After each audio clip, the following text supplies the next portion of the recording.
अस्सलाम वालेकुम बच्चों, कैसे आप लोग। मैं सानिया कुरैशी जो है आज आप लोगों के लिए उसी दिन का वीडियो कंटिन्यू हम लोग करेंगे। स्टँडर्ड 8 सब्जेक्ट मराठी पाठ क्रमांक 4 सावलीतून जा आणि सावलीतून ये। इस स्टोरी में आप लोग ने पढ़े थे कि जो है गणेश राव जो शेतकरी है तो किस तरह से वो मेहनत करके वो अपनी प्रॉपर्टी जमा करते हैं, है ना। उनके दोनों बेटे रहते हैं, अभी और रवि।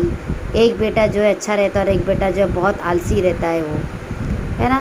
तो किस तरह से जो है वो यात्रा पे जाने की प्लानिंग करते हैं और कैसे प्रॉपर्टी को बराबर से जो है वो बंटवारा कर देते, डिवाइड कर देते अपने दोनों बेटों में, और बेटों को 3 बात समझाते हैं वो। और उसके आगे हम लोग पढ़ते हैं फिर, ठीक है।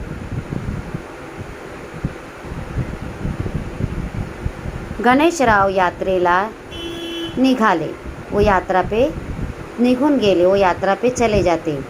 इकडे अवीला वाटले, यहाँ पे अवी को लगता है बाबांनी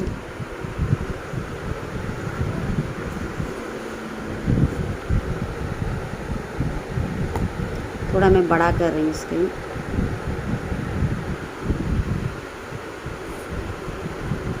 सांगितलेल्या बाबाने जो सांगितलेल्या 3 गोष्टी, जो 3 बातें हैं तर अगदी सोप्या आहेत। यानी अभी को क्या लगता बहुत आसान है ना, कि छाँव में जाना और छाँव में आना, और रोज़ मीठा खाना, और हर गांव में अपना घर बनाना, है ना। ये 3 बातें बोले थे ना उन्होंने, तो ये तो बहुत ही आसान है।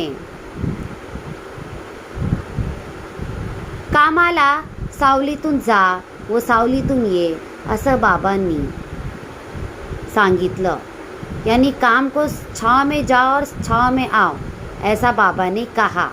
चला घरापासून दुकानापर्यंत शेतापर्यंत मांडवच घालून घेऊया। यानी घर से तो दुकान तक और खेती तक क्या डाल के लेंगे हम लोग, मंडप डाल के लेंगे। त्याप्रमाणे त्याने मांडव घालून घेतला, इसलिए उन्होंने क्या किया, मंडप डाल दिया उसने। वडिलांनी सांगितल्याप्रमाणे रोज पकवानच जेवण शुरू केले। यानी जैसा उन्होंने कहा था वैसे ही वो पकवान बनाकर वो खा रहे थे। आणि आजूबाजूच्या गावामध्ये घर बांधणीही शुरू केलं, और आजू बाजू के जो है गांव में घर बांधना उसने अभी ने शुरू किया। एवढा सगळा खर्च आणि काम मात्र काहीच नाही। इतना सारा खर्च और काम कुछ भी नहीं। ना कहा जाता ना कि अगर बैठकर खाओगे तो क्या होगा, समंदर का पानी भी बसर नहीं आएगा। कितनी भी जो है आपके पिताजी की, आपके दादाजी की अगर प्रॉपर्टी है और आप बैठकर खाओगे तो प्रॉपर्टी भी, वो सेविंग भी क्या हो जाएगी, ख़त्म हो जाएगी। त्याचा वयाचा तोच परिणाम झाला। त्याची संपत्ती झपाट्याने कमी होऊ लागली। जो डैडी ने उनके बंटवारा करके गए थे, जो संपत्ति, जो दौलत, प्रॉपर्टी देकर गए थे, वो क्या हो गई, धीरे धीरे कम होने लगी। पण रवीने मात्र आपल्या वडिलांचा उपदेश नीट समजून घेतला होता। यानी जो है रवि ने अपने पिताजी का जो उपदेश है वो अच्छी तरह से उसने क्या किया, समझ के लिया। त्यामुळे त्याची संपत्ती मात्र वाढत होती। मेहनत कर रहा था वो, इसलिए क्या होगा, उसकी संपत्ति, उसकी दौलत बढ़ रही थी। होता होता वर्ष संपलं, धीरे धीरे क्या हुआ, साल खत्म हुआ।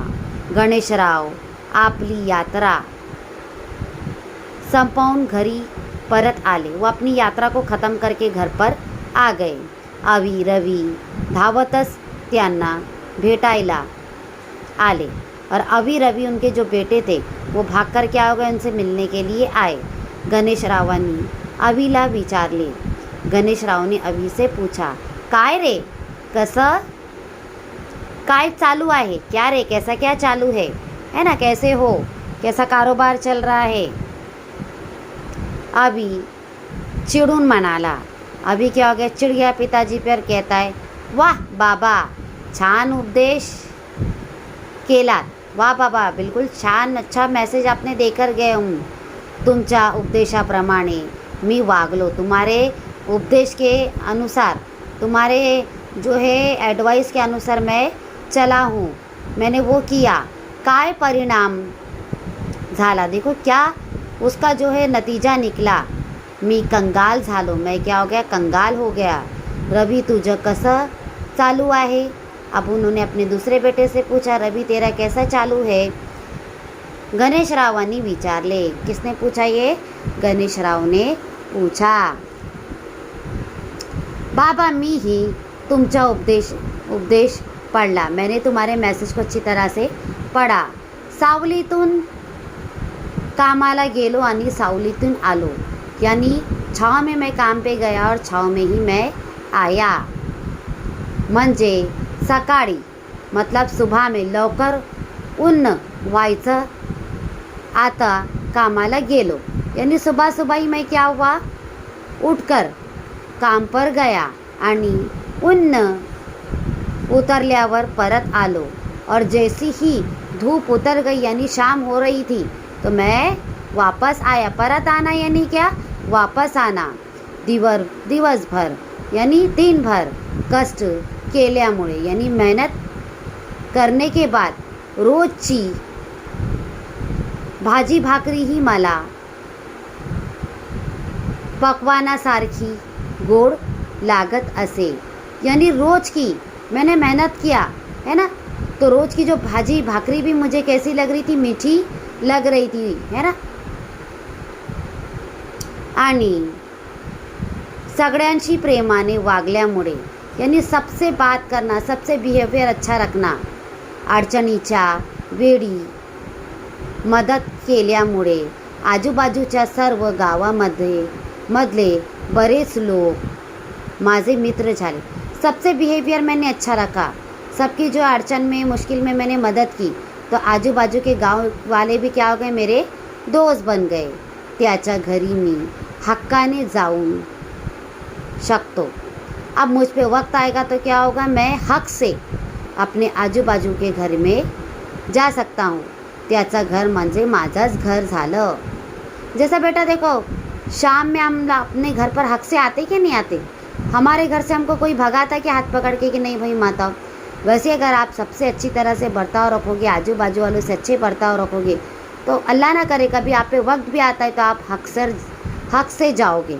है ना, अपना घर समझ के अपना मान कर, म्हणजेच प्रत्येक गावाला माझं घर आहे, मतलब हर गांव में मेरा घर है, त्यामुळे माझा धंदा चांगला वाढत आहे, इसीलिए जो है गांव के लोग मेरे पास आते और मेरा धंदा बढ़ गया है, गणेशराव अवीला म्हणाले, बघ माझा उपदेशाचा खरा अर्थ रवीने समजून घेतला, देख मेरे उपदेश का, मेरे मैसेज का सही मतलब, अर्थ यानी मतलब मीनिंग रवि ने समझा, तू फक्त शब्द ऐकलेस, तूने क्या किया, सिर्फ मेरे शब्दों सुना, तुमने समझे नहीं मेरे शब्द कि मैं क्या बोलना चाहता हूँ, आणि त्याचा पालन केलंस, सिर्फ शब्द सुनकर तूने उसका पालन किया, त्यात माझी चूक काय, इसमें मेरी गलती क्या, अवी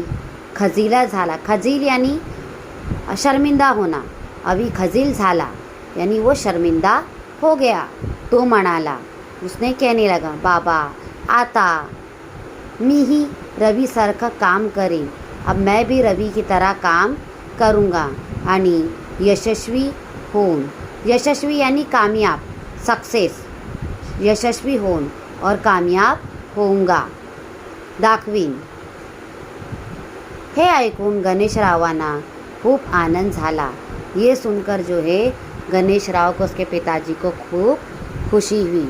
आई होप आपको मेरी वीडियो अच्छी तरह से पसंद आई होंगी, और आप लोग मेरे चैनल को लाइक कीजिए, सब्सक्राइब कीजिए, शेयर कीजिए एक दूसरे से। आज मैंने उर्दू मीडियम का जो इनकम्प्लीट लेसन था, अपूर्ण लेसन था, अपूर्ण जर आहे माझा पाठ होता, आज मी काय केले, हे पाठ मीने पूर्ण केले आहे, है ना, तो अब मैं कल आपको इंशाल्लाह ताला अपने नए लेसन के साथ मिलूँगी।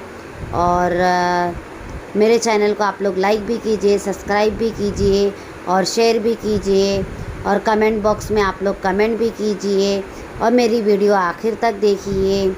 चलिए, अल्लाह हाफ़िज़, टेक केयर।